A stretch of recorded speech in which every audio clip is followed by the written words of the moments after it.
Can you talk a little bit about the decision to go from the high school coaching ranks to try your hand at first in the pros and now here in college? What that decision was like for you? Yeah, I just think in any profession, your goal is to move up. And, I had a really, really good run at the high school level, but I wanted to challenge myself more. And obviously, when the Dolphins called, I thought it was a great opportunity. It was at home. I didn't have to uproot the family, and it was an opportunity to go learn at the highest level. And from there, when Coach Norvell gave me the call, just spending that year in at the pro level, it wasn't as intimate as the high school level. So when I got the call from Coach Norvell, I thought about it because it was a tough decision, but ultimately I decided because it gave me more of a high school feel, a feel where I can be more hands-on with the guys. And so far so good. They welcomed me with open arms, have a good group of kids, and looking forward to the challenge. So we did pretty good last year. We want to raise that mark, these upcoming years. Aslan with Warchant. Do you and Coach Norvell have like a pre-existing relationship? Is there anybody on the staff you know? I mean, how did it sort of come about? Did you have an agent reach out to him? Can you kind of walk us through that process? Yeah, just coaching at the high school level, you see these guys all the time come and recruit my school, which is one of the premier high schools in the country. So I knew Coach Norvell from recruiting. Obviously, Randy Shannon actually coached me with the Dolphins. That's how old Randy is. I know Coach Dave Johnson. I'm originally from New Orleans, so I know Dave from New Orleans.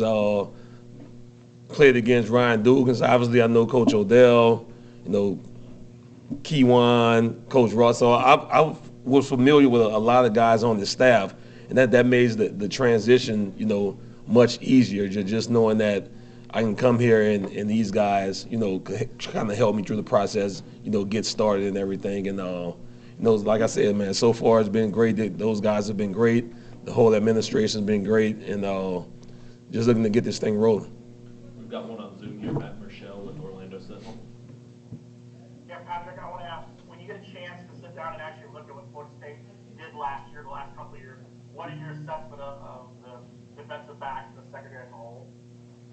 Yeah, just growth and maturity. I think those guys finished fourth in the country in passing yards allowed. I think the thing that we want to do more this year is take the ball away.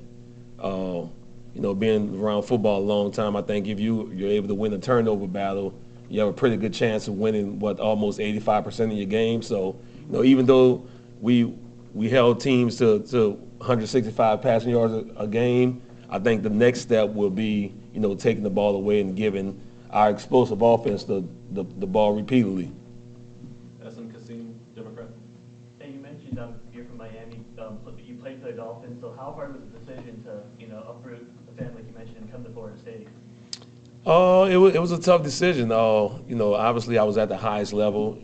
Why leave the highest level, take a step down, to college? But I haven't been in college, so I wanted to test the waters, kind of get my feet wet and see what it was. And I haven't coached a game yet, but just being around the guys, it's like I said, it gives me more of a high school feel, where I'm able to kind of mold these guys, into what they're going to become. And I'm looking forward to the challenge. Obviously, we have some lofty expectations this year, to make it to the Final Four and beyond. So it's going to be a challenge, but I'm up for it. Chris Meade, 247. Coach, how much do you think, having been at the high school level, having a son go through the recruiting process, having a ton of players get recruited at a high level, gives you a different perspective as a recruiter now at the college level? It's different. It's different. Obviously, in high school, you're dealing with younger guys, but at this level, you actually got to get on the road. And with Florida State being a national school, you got to go find players all over. I know we have our regions and everything where we recruit, but if we're going to get Florida State back to where we needed to be, we got to go get the best players in the country, no matter where they are. And that was my message, and I think Coach, has taken heed to that and just let me go get guys. So, it's been a new experience for me, but it's been worth it. And I know you hear all of the negative connotations about recruiting and all that, but it's no big deal. You know, you're just developing relationships with kids, you know, meeting the parents, and for me, that's fun. The hardest part is the driving part, but I get used to that. But it's, you know, I got here, 3 weeks ago? They put me on the road the next day. So it's been fun. Zach Blowstein, 247. I guess just. I'm finally getting to see you guys' faces. You know, I know 247, but now I'm finally getting to see y'all, so it's all good. When you're breaking down film of these high school prospects or guys in the transfer portal, what exactly are you looking for in your defensive backs? Yeah, I'm looking for guys who's doing things similar to what we're going to do at this level. We play a lot of press coverage, and you know, I'm looking for guys who play press man, and I get kind of spoiled because I coach, you know, guys at Heritage who actually played, you know, that press man. Obviously, my son Tyson gone to the Pro Bowl and see him this week, you know, in Las Vegas. So, you know, you kind of get spoiled, but there's a lot of talent out there, and you just gotta, you know, turn every leaf over to go find them, and I'm willing to do that. And, you know, really with the location of Florida State, you don't have to go too far to find them. All the talent in Florida and Georgia, Louisiana, right there. Obviously, the Panhandle and Mobile. You know, you can kind of get the majority of the guys from those places. But you know, I want a guy who's going to play similar technique, a guy who has natural ball skills. So you might have a receiver, you know, in high school right now going both ways that's going to be projected to play, you know, defensive back in college. And, you know, that's the kind of guys I'm looking for. Back to Zoom for Matt Marshall. Yeah, Patrick, I want to, you mentioned you jumped right in, you got to speak recruiting right away. How much of a challenge was that going from the NFL to the college game where you had to actually go out and recruit some of these guys? You know what? It's been fine. It's been fine. Like I've heard the horror stories about recruiting, but you know, from what I've experienced, it hasn't been that way. And obviously with the NFL, you know, those guys do a little bit of recruiting, but it's in a different way, like going to pro days and you know the combine. So it's kind of similar in that way. So it really hasn't been a big adjustment for me because I was used to doing it just on a smaller scale in high school. So, you know, like I said, man, so far so good, and I'm actually looking forward to getting to meet more kids and more parents and developing relationships to get us to that next level. Corey Clark, Warchant. When you're a great player like you were, how hard is it to then try to teach other people to be great? Because some guys maybe don't have some of the natural ability or just the ability that you had. So what was that transition like to coach guys that aren't Patrick Surtain? Yeah, that's a great question. I think you gotta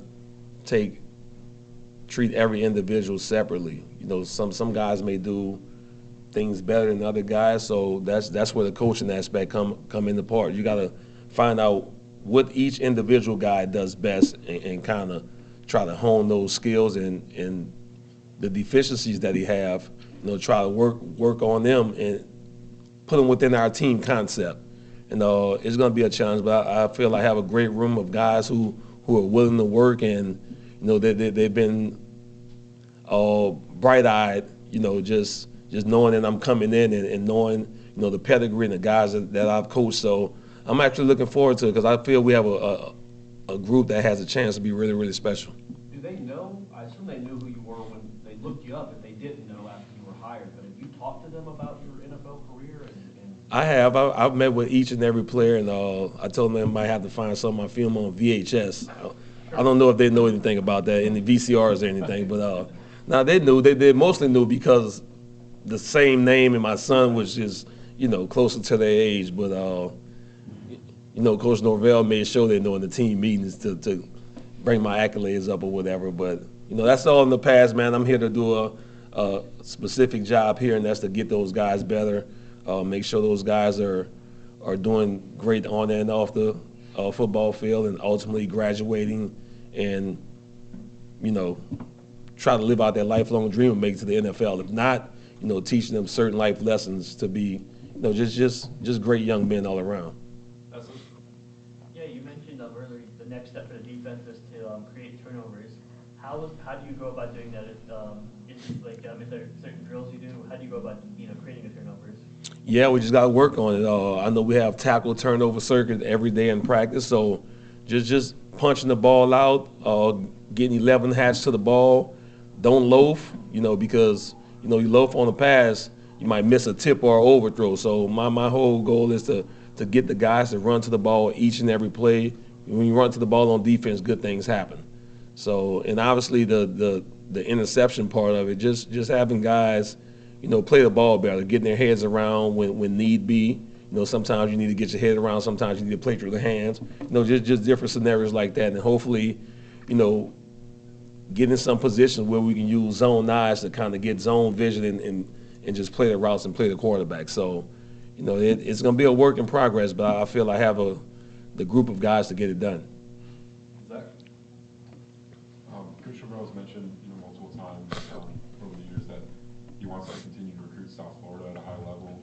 How do you feel like, coaching down there for several years at the high school level, how do you feel like you help in that aspect? I know all the kids.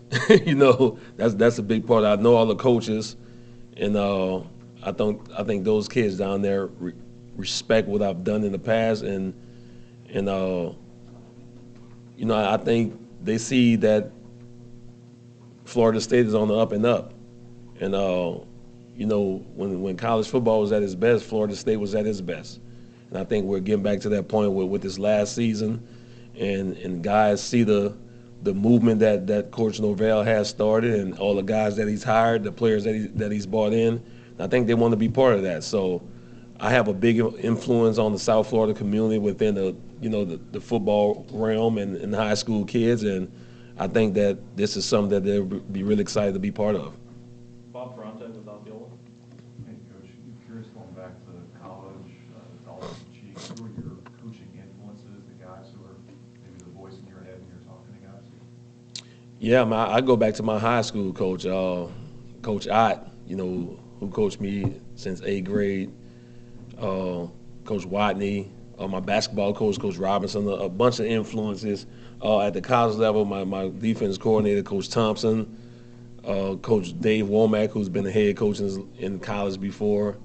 And in the league, I can just hear Jimmy Johnson. Jimmy Johnson, my position coach, Mel Phillips. I've had a lot of influences, in my career. I never in a million years did I think I would, get into coaching. After I retired, I was just trying to find something to do and just going to my son's Little League practice. I was like, I'm out here every day, I might as well help out. And then, everything kind of started from there. And, you develop these relationships with these kids, man, and you just fall in love with it. And that's what kind of happened to me. You've actually played in this stadium before. In 1996, you played this team back Yes. when it was in its glory days. What do you remember about that game, if anything? I guess, did you cover Ron Dukins? Was he in that game, I guess? I remember we got our butt kicked. Well, yeah. Well, we were actually up 7-0, I think, and then it was like, I just looked, it was 14-14. it was 14-14, see? I remember after that, we couldn't get a 3-step ball because they had Peter Boulware, Renard Wilson, Wadsworth, all them guys, and I know Peter Warwick was on that team. Mm-hmm. Who was the quarterback, Winky? No, that would have been Busby. Busby, I know Warwick Dunn was on that team, so they were loaded. That was the Florida State team to the bowl, and I remember coming here, man, and the atmosphere was, second to none. 14-14, where they wound up 50-14. 54-14.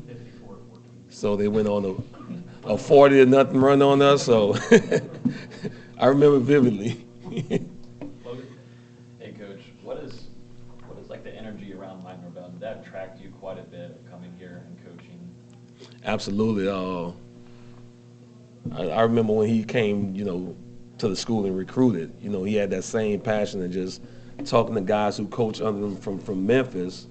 They say he's always that way. He always have that energy, man, and he's well liked. He's respected by his players. He's tough in a way, but at the same time, he's relentless in the pursuit of excellence. And you can see, man, those first 2 years, he was kind of trying to get his guys in, trying to get this thing rolling. Then last year, it kind of just happened. And I don't see it slowing down anytime soon. He has a blueprint in place that's going to, take us to where we need to get. Brendan? You mentioned that you hit the ground running when you got here 3 weeks ago. That Spanish open recruiting period. You got to meet a few players.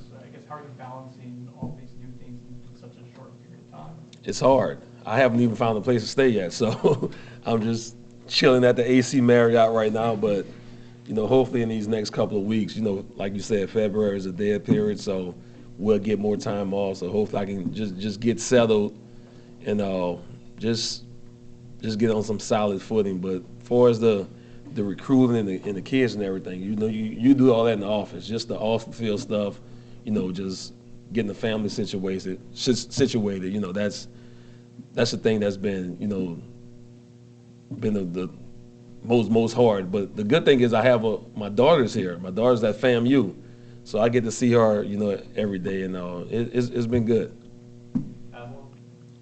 Would you have been able to walk away from an NFL job if this program wasn't on the rise and had 10 wins? Probably not. Probably not. And it's still in the state of Florida. Like if Minnesota would have called me, I would have stayed with the Dolphins. If Washington State called me, I would have stayed with the Dolphins. But Tallahassee, 5 hours away from home, with an iconic program like Florida State that's getting back to their glory days, you know, it's the perfect situation. So, you know, lightning happened in the bottle twice with the Dolphins and now Florida State, and you know, I'm ready to leave my mark on the program. I mean, it's Super Bowl or bust at the next level. I mean, the fact that you're here now in the program, it seems like there's a championship or bust mentality. How much are you embracing that? How much you enjoy being around that? Oh, it's fun. That's why you coach. That's why you coach. You know, you have all these expectations put on you, but you know, your job as a coach to get your guys ready each and every Saturday to go fulfill those expectations. And you know, you may come up short, but you're gonna give the 100% you know, each and every day. And I think if you do that, you know, and just be solid with these kids, you know, you can look yourself in the mirror and say, I gave it all I got. And with the talent we have coming back, we definitely have a chance to be really, really special this year. Okay. We're all set. Good? Appreciate y'all. Nice meeting you. All right.